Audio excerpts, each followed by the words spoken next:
Est-ce qu'il y a des futurs confrères dans l'eau, là? Il y en a qui se destinent à la médecine, à la recherche en médecine? Non, pas. On n'est pas en médecine. Moi, j'ai décidé d'être médecin en entrant en 6e. Et j'ai avalé les thèmes latins, les thèmes grecs. On ne fait plus ça, mais à mon époque, on le faisait. En me disant, je serai médecin. Ça serait à refaire, je le ferai. Voilà. En 2 mots, Marie Torré, médecin, essentiellement médecin, directeur de recherche à l'INSERM, donc la recherche. J'ai eu la chance de pouvoir travailler avec Jérôme Lejeune jusqu'à sa mort. Et Monsieur Lejeune était vraiment l'incarnation du chercheur. Tout était l'objet de recherche. On trouvait quelque chose, il disait ça veut dire ça, ça veut dire ça, donc c'est ça qu'il faut aller étudier. C'était ça.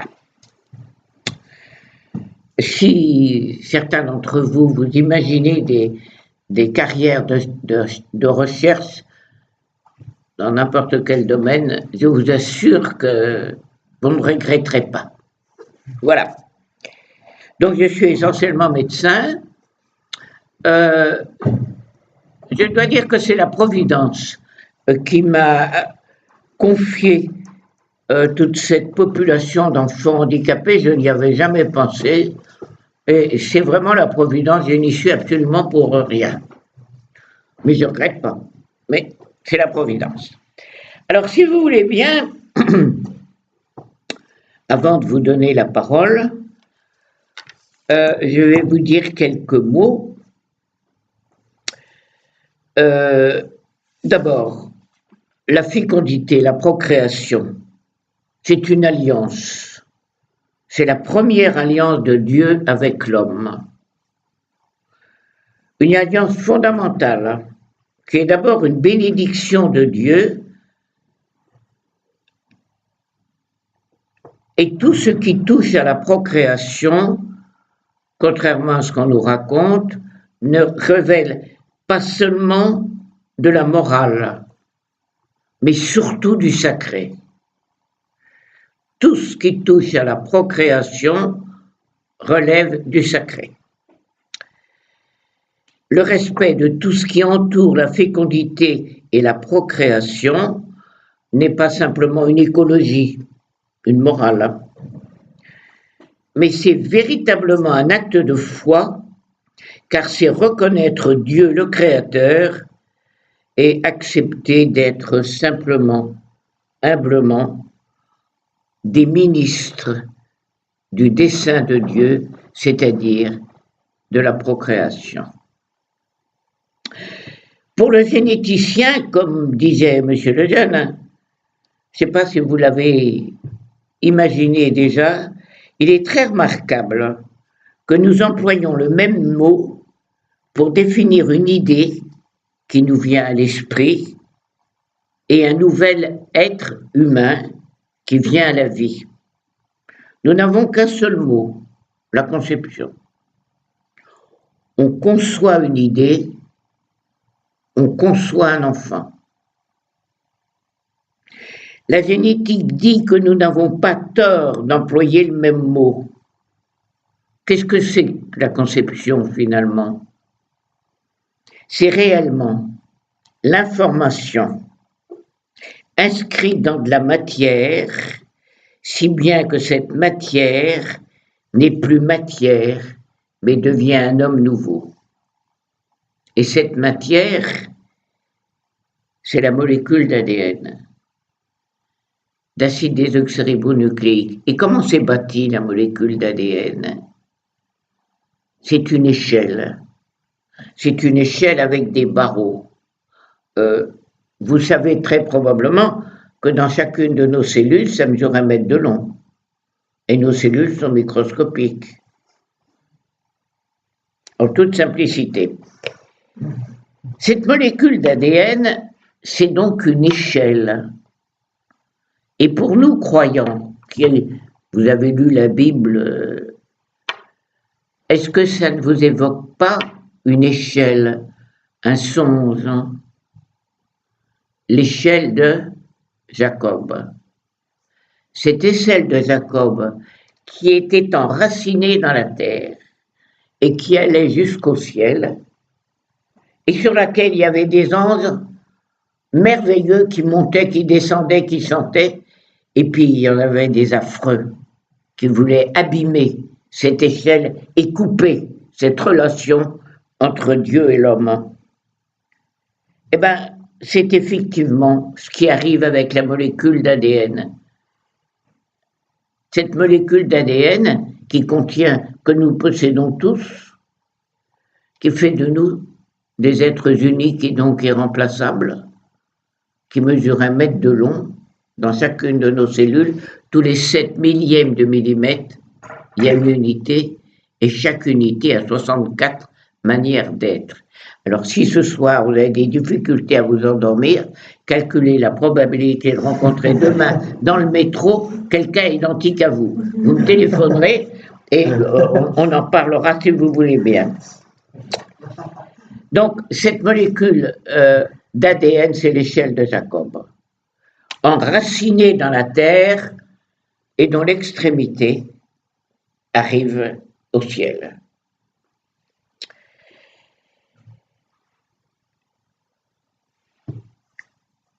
Cette molécule d'ADN fait l'objet actuellement à la fois d'émerveillement, mais en même temps de tentations terribles. Et vous qui aurez des responsabilités, je pense, dans notre pays, vous serez peut-être les uns ou les autres amenés à prendre des décisions qui, effectivement, je vous en prie, bonjour, qui, effectivement, pourront compromettre le devenir d'un certain nombre de personnes. Avant de vous donner la parole, parce que j'ai tout à fait l'intention de vous faire parler, enfin de vous demander un petit peu ce que vous pensez, je voudrais vous raconter, vous faire vivre 3 événements. Le premier événement, c'est une petite fille trisomique 21, avec des petites couettes blondes, absolument adorables, abandonnée à la naissance parce que trisomique. Dites-vous bien qu'à Paris, un enfant trisomique 21 sur 4 est abandonné à la naissance. Et on redonne, dans les maternités parisiennes, on redonne le dossier d'accouchement aux parents, à la mère en particulier, parce que on a donné le nom, le prénom, le nom à l'enfant. On lui redonne son état civil en lui disant « vous pouvez renoncer à cet enfant et jamais vous n'entendrez plus parler de cet enfant ». On lui redonne son acte de naissance. Et ça se fait actuellement dans les hôpitaux, dans les maternités parisiennes. J'ai vécu 30 et quelques années à la Salpêtrière, et quand à la maternité de la Pitié arrivait au monde un enfant trisomique, on m'appelait. Et j'ai vécu je ne sais combien d'hésitations de parents devant le tout petit qui venait de naître. Vous pouvez renier votre maternité, madame, cet enfant, vous n'en entendrez plus jamais parler, voilà son dossier, ou pas. L'enfant est présent dans cette aventure. Je vais peut-être vous scandaliser, mais je considère qu'un des summums de l'amour maternel, c'est une femme qui est seule au monde, qui n'a pas de maison, qui est au chômage, qui n'a pas un sou, etc., etc., et qui, par amour pour son enfant, non seulement renonce à l'avortement, mais le confie à une famille pour qu'il soit heureux. En disant à cet enfant, mon tout petit, je peux pas, j'ai pas de maison, je suis toute seule, j'ai pas de sous. Mais tu vois, ce qui est important, c'est que tu sois heureux et que cette maman ait le courage de confier à l'adoption cet enfant pour qu'il soit heureux. À mes yeux, c'est le summum de l'amour maternel. Ça n'a rien à voir avec la famille, et je ne suis pas là pour les juger, grand Dieu du ciel, mais qui, parce qu'il est mal formé, ou même quelquefois parce qu'il n'y a pas le sexe qu'on avait souhaité, l'abandonne et cet enfant va être adopté. Violaine a donc vécu ça. Et dans mes consultations, j'ai énormément d'adultes actuels qui ont vécu ça étant bébé. Ça laisse des séquelles psychiatriques très graves. Et cela, manifestement, non. Il y a tout un travail à faire et Violaine essaye. Violaine donc sait qu'elle a été abandonnée parce que pas conforme, elle est trisomique 21. Et alors, je lui ai appris à Violaine que ce qui l'a fait vivre, en partie a fait vivre sa maman et son papa. Et effectivement, dans le sang qui circule dans mes cellules, il y a tout le code génétique de papa, il y a la moitié du code génétique de papa et la moitié de maman. Comment voulez-vous que je les oublie? Et pour Violaine, qui a été abandonnée, c'est exactement la même chose. Et elle arrive à se réconcilier. Elle fait tout un travail. Alors elle est comme ça, les mains comme ça, elle ferme les yeux et elle se réconcilie avec ses parents qui n'ont pas voulu d'elle. Cela dit, l'autre jour, à la dernière consultation, elle va très bien. Elle s'est jetée dans mes bras quasiment et elle m'a dit, ma maman, pourquoi elle n'a pas voulu de moi? Je dois dire que si sa maman pouvait voir sa petite Violaine aujourd'hui, j'y pense toujours. À chaque fois que je vois, et Dieu sait qu'il y en a, que je vois de ces enfants qui ont été laissés pour compte, je me dis, mon Dieu, les parents les verraient. Alors maintenant, ils ont 10 ans, 15 ans, 20 ans. Alors, ce qui est merveilleux, vous savez très probablement qu'on arrive au moment au tout début de la vie intra-utérine, l'embryon qui est pas idiot, envoie des cellules dans le sang circulant de sa mère. Et toutes les femmes qui ont engendré un enfant, même si l'enfant n'est pas arrivé à terme, même si l'enfant est mort ou qu'elle a fait une fausse couche, il y a dans le sang circulant de maman, à perpète, des cellules de son enfant. On a publié il y a quelques années, il y a 2-3 ans, chez une femme, on a découvert des cellules appartenant à un de ses fils de 47 ans. Donc 47 ans après la conception de cet homme, il y avait dans le sang circulant de sa mère de ces cellules. L'embryon envoie des cellules, de ces cellules dans le sang maternel et elle le garde. Donc, il y a possibilité de réconciliation. C'est pas facile, mais toutes les femmes qui ont engendré peuvent se réconcilier avec leur enfant. Encore une fois, c'est à perpète. Et que l'enfant soit normal ou qu'il soit handicapé, trisomique ou tout ce que vous voulez, c'est tout à fait pareil. Alors, ces cellules embryonnaires font actuellement l'objet de tas de recherches pour essayer on travaille sur ces cellules pour essayer de voir comment on peut diminuer les effets de cette trisomie 21. N'oubliez pas qu'un enfant qui a une trisomie 21, je veux bien, il a un chromosome en trop, mais la qualité de la personne est intacte. La qualité du code génétique est intacte. Cet enfant, il a des qualités, il a des dons, il a des goûts, il a des potentialités, tout ce que vous voulez, que je n'ai pas et que ses parents n'ont pas. C'est pas un petit ange, il a des défauts. Alors, aux parents de découvrir justement chez leur enfant tous les côtés positifs. Quand on m'envoie des dossiers, tout est négatif, mais non d'une pipe, absolument pas. Cet enfant, il a des dons, des qualités, il a une vocation qui lui est propre. Et c'est ça qu'il faut arriver à découvrir, et c'est ça l'éducation. Quand vous aurez des enfants, c'est découvrir les qualités de ce tout petit pour lui permettre de devenir l'homme ou la femme qu'il est réellement. Et encore une fois, le très grand apport de la découverte de la trisomie 21, c'est de pouvoir affirmer aux parents, il a des qualités que vous n'avez pas, la valeur de la personne est absolument intacte. Alors ça, c'est Violaine.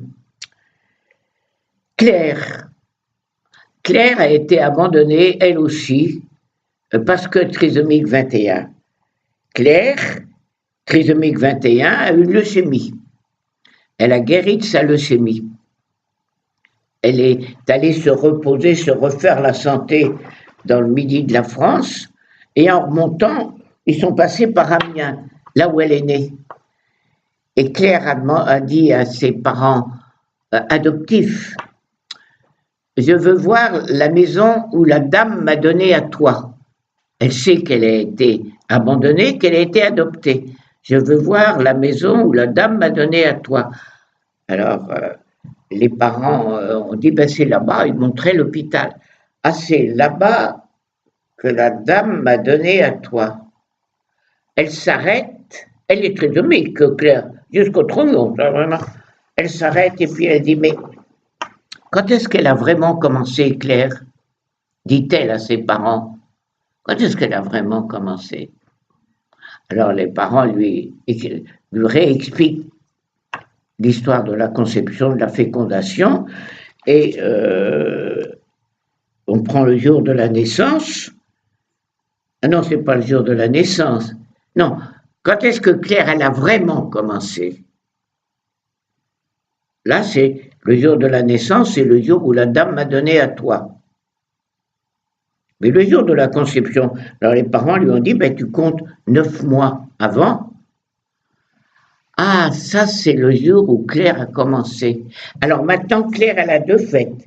Le jour où la dame m'a donné à toi et le jour où elle a vraiment commencé. Et les parents jouent le jeu.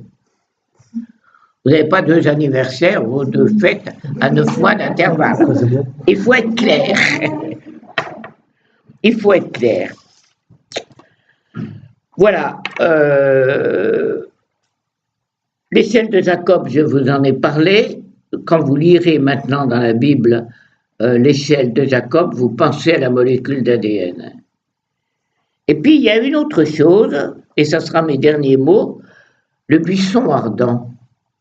Vous voyez, c'est Moïse, il voit un buisson qui ne se consume pas, mais il y avait des flammes, etc.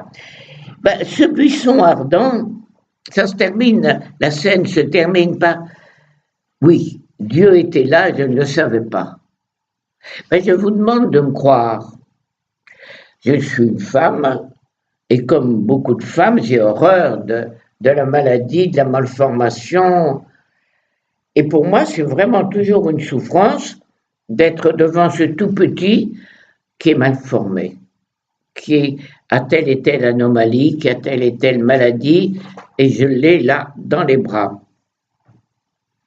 Les parents sont en général tout à fait désespérés.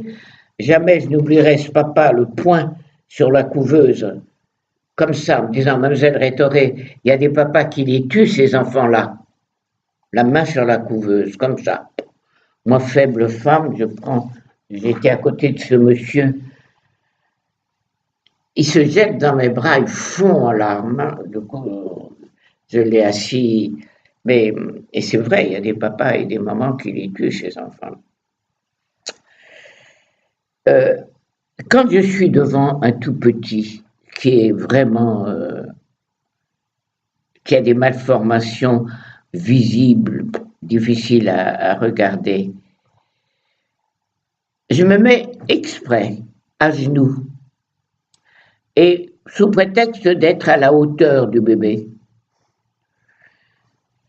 Et là, mais ça c'est une grâce, dans le Notre Père, je le demande tous les jours avant d'aller à l'hôpital, ce bébé tout d'un coup, il est transfiguré. Il est l'enfant de Dieu et frère de Jésus-Christ.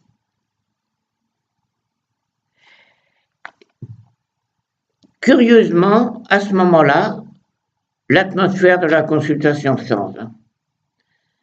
Et je ne peux pas savoir le nombre de fois où je me dis, mais en fait, c'est ça la transfiguration. Ce bébé, il est toujours aussi abîmé, aussi, je l'ai dans les bras, il est comme ça. Mais il y a cette transfiguration. Exactement ce que probablement les apôtres ont vécu avec le Christ au moment de la transfiguration. C'était un homme vulnérable et tout d'un coup, eh bien là, mais dans beaucoup de consultations, j'ai cette grâce extraordinaire de vivre ces instants de transfiguration. Et l'atmosphère de la consultation change totalement. Pour terminer, je vais laisser à papa le soin de conclure. Ce papa, vous le connaissez tous, c'est le général de Gaulle. Vous savez qu'il avait une fille trisomique 21, de Gaulle. Ça a été sa très grande souffrance. Et il était terrible, de Gaulle. Mon père était militaire et ils étaient amis, donc je connais un petit peu la famille de Gaulle. Il y avait qu'avec le général qu'Anne buvait sans s'étrangler son biberon. Elle buvait son biberon sans s'étrangler quand c'était papa, le général, qui lui donnait à boire. Quand c'était la pauvre tante Yvonne, vas-y toujours. Alors voilà, je vais laisser ce papa de Gaulle le soin de conclure. La pensée de sa fille Anne ne le quittait pas, même lors des sombres jours de la guerre. Et voilà ce qu'il écrivait à l'aumônier de son régiment en mai 40. Anne, oui, monsieur l'aumônier, sa naissance a été une épreuve pour ma femme et pour moi. Mais croyez-moi, Anne a été ma force. C'est le général de Gaulle qui parle. Elle m'aide à demeurer dans la modestie des limites et des impuissances humaines. Elle m'aide à croire au sens et au but éternel de nos vies, à cette maison du Père où ma fille Anne trouvera sa taille et tout son bonheur. Le général, après la mort de Anne, a gravé sur la médaille de baptême d'Anne le numéro du code secret de la bombe atomique. C'était sur la médaille d'Anne. Anne est morte à l'âge de 27 ans et quand elle a été enterrée, de Gaulle a dit « Maintenant, elle est comme tout le monde ». J'aurais été à côté du général, j'aurais dit « Non, général, maintenant, elle est pleinement âme ». Et c'est comme Françoise, quand elle m'a dit « Dis quand je serai morte ». Françoise est trisomique. « Dis quand je serai morte, mon chromosome en trop, est-ce que je l'aurai toujours? Est-ce qu'on sera pareil ?» Qu'est-ce que j'ai répondu à Françoise? J'ai dit non. Françoise, tu seras pleinement Françoise, et moi je serai pleinement Marie-Odile, mais tu seras pleinement Françoise. Et ça, je le crois, mais vraiment profondément. Voilà ce que je voulais vous confier à propos de ces ne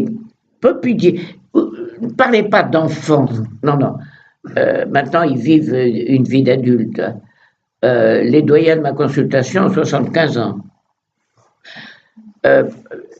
On a 6 mamans centenaires parmi ceux-là. 6 mamans qui ont la plus âgée à 106 ans. elle va avoir 107 ans cette année, et sa fille trisomique va avoir 67 ans.